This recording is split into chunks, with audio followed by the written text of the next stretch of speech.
네, 오늘도 오전장 이 시각 현재에는 뚜렷한 방향성을 매수 주체들이 보여주지 않고 있는 상황인데요. 수급 포인트 어떻게 잡아야 하는지 알아보겠습니다.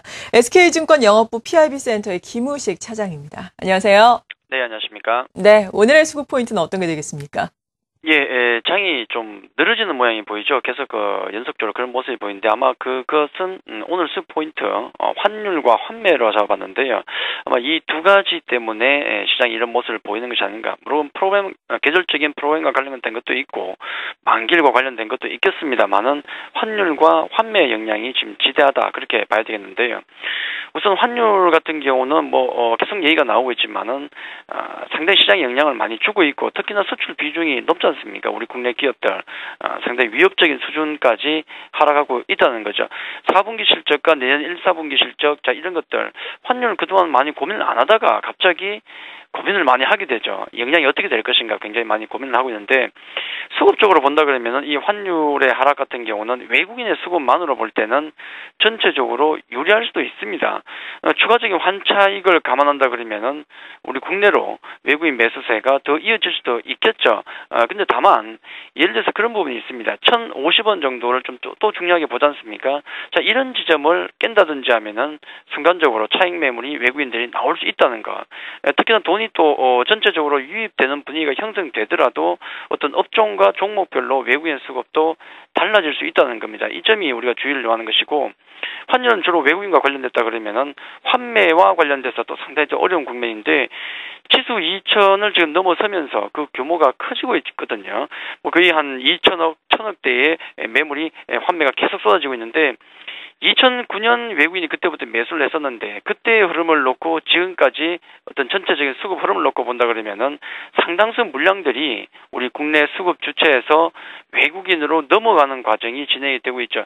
2009년부터 해서 지금까지 거의 한 5, 60조 정도의 매수를 외국인이 했다 그러면은 상당 부분 나머지 부분들은 거의 국내 기관이든 개인이든 다 팔았다는 겁니다. 이런 부분 나중에 어떤 아쉬운 부분이 좀 되지 않을까 하는 생각이 드는데 일단 중요한 것은 이렇게 환매가 나오다 보니까 국내 기관들 같은 경우는 돈이 없죠. 돈이 부족하게 되니까 한정된 자금으로 운영할 수밖에 없고 그러다 보니까 매매가 상당히 좀 단기적이고 또 거친 또 종목 간의 어떤 차별화장이 지금 나오고 있다는 거죠. 이게 실적 시즌과 또 맞물려 버리니까 실적이 좀 불안한 종목 같은 경우는 기관들이 또 폭탄 매물을 내놓을 수 있는 어떤 거친 변동성을 만들어내고 있다 그렇게 말씀드릴 수 있겠고요.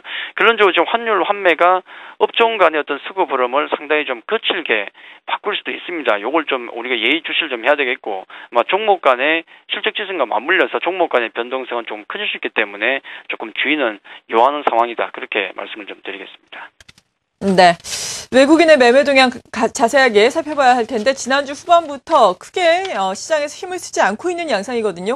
좀 관망을 하고 있는 양상인데 외국인은 어떻게 보세요? 여전합니다. 연말까지 이어지는 추세 같은 경우가 연초부터 해서 배당과 관련된 것도 있고 또 그 글로벌 전체적으로 어떤 재료 노출된 것도 있고요. 또 앞서 말씀드렸던 환율 부분도 있고 등등해서 외국인 매수세 같은 경우는 상당히 좀 약화됐죠. 매수세가 좀 둔해진 겁니다. 지금 오늘 매수세가 조금 들어가는데 좀 둔해졌다 그렇게 봐야 되겠고 일단 외국인들 전체적인 시장을 이끄는 힘을 가진 게 외국인인데 이들이 주춤하면 시장은 더 갈 수가 없겠죠. 일단 그런 관점에서 보셔야 되겠고 오늘 업종별로 보면 큰 특징적인 것은 없습니다. 운수장비, 제약 쪽에 좀 매도가 나오고요. 화학, 철강, 그다음에 금융, 전기전자 쪽에 매수가 들어오는데 어떤 추세를 이끌 만한 힘은 없는 것 같고 매수 종목을 보니까 조금 특징적인 것은 기아차가 들어와 있고요. 낙폭 과대죠. 좀 심했다는 것이 되겠고 OCI 같은 경우 또 들어와 있고 SK 하이닉스는 최근에 계속 잡히고 있는 종목이 되겠고요. SK 하이닉스도 이제 환율에 대한 얘기가 좀 나오고 있죠. 반도체 관련해서는 환율과 관련해서 그동안 큰 영향은 없는 것 같더라고 얘기하고 있지만은 일단 영향권 하에 들어와 있는 것 같습니다. 고려아연과 KTNG도 들어오는데 일단 종목군 기아차도 그렇고 고려아연, KTNG를 보면은 좀 심하게 빠진 종목군에 일본 매수세가 좀 들어오고 있구나 그 정도로 이해하셔야 될 것 같습니다. 네. 그리고 기관의 동향을 좀 봐야 할 텐데요. 오늘은 이 시각 현재는 관망이지만 최근의 흐름을 보자면은 계속해서 강조를 해주셨듯이 투신권을 중심으로 매물이 나오고 있거든요. 기관의 동향은 어떻게 보십니까? 예, 당분간 어쩔 수 없는 것 같습니다. 2,000포인트에서의 기관 환매 물량, 이걸 외국인들이 적극적으로 사주면서, 소화시키면은 돌파가 나오겠죠. 하지만 외국인 매수세가 좀 약해지고 있고, 기관의 매도세는 좀 더 많이 나온다는 거. 자, 이런 부분들 우리가 좀 감안을 해야 될 것 같습니다. 펀드 환매가 계속 나오고 있다는 것이 가장 큰 걸림돌이 되겠고요. 오늘 업종별로 전기전자, 금융, 서비스, 화학 등등 쪽에서 매도가 좀 나오고 있고, 운수 장비 쪽에 매수가 들어오는데, 특징적인 흐름이 없죠. 전반적인 어떤 매도세의 느낌이 최근에 조금 강하다는 느낌이 들고요. 매수 종목을 그 와중에 보니까 기아차가 역시 쌍끌이 매수가 잡혀 있습니다. 낙폭 과대라고 인식이 됐겠죠. SK 하이닉스가 좀 잡혀 있고, 그리고 현대모비스와 NC소프트가 기관 매수가 잡혀 있는데 외국인과는 상반된 시각을 보여주고 있죠. 환율이든 환매든 감안해서 시각 차이가 많이 나는 종목군들이 있더라. 하나케미칼가 좀 매수가 잡혀 있는데 기관들 매수가 낙폭 과대주로 들어오긴 하지만은 전반적으로 좀 소극적인 어떤 모습을 보여주고 있다. 그렇게 정리를 해드리겠습니다. 네.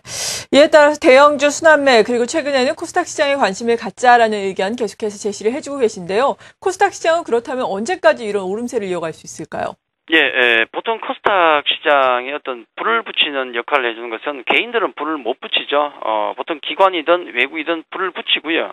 그 이후에 개인과 기관 함께 가다가 기관에 손을 놓게 되면은 손을 놓더라도 당분간은 더 갑니다. 관성이기 때문에 갔다가 마지막에 개인 물량을 안고 그대로 끝이 나는데 일단 지금은 기관 오늘도 코스닥 쪽에 기관 쪽에 매수가 보이죠. 일단 연속적인 기관 불은 일단 살짝 붙여놓은 것 같습니다. 아마 미국 쪽에 그 중성주 차트를 보면은 러셀 2000 같은 차트를 보면은 대형주 차트만 좀 더 다른 모습을 보이죠. 유럽과 같이 고점을 돌파하는 흐름이 보이거든요. 자, 그런 관점에 놓고 본다 그러면은 코스닥 중성주 기관들의 관심이 이어지는 한은 좀 더 지속될 가능성이 높게 되겠고요. 수급 구도로 보더라도 어떤 대형주보다는 중성주 쪽에 초점을 조금 더 맞춰가는 게 좋지 않을까. 그 점은 여전하다. 그렇게 말씀을 드리도록 하겠습니다. 네, 지금까지 SK증권 영업부 PIB 센터의 김우식 차장이었습니다. 감사합니다.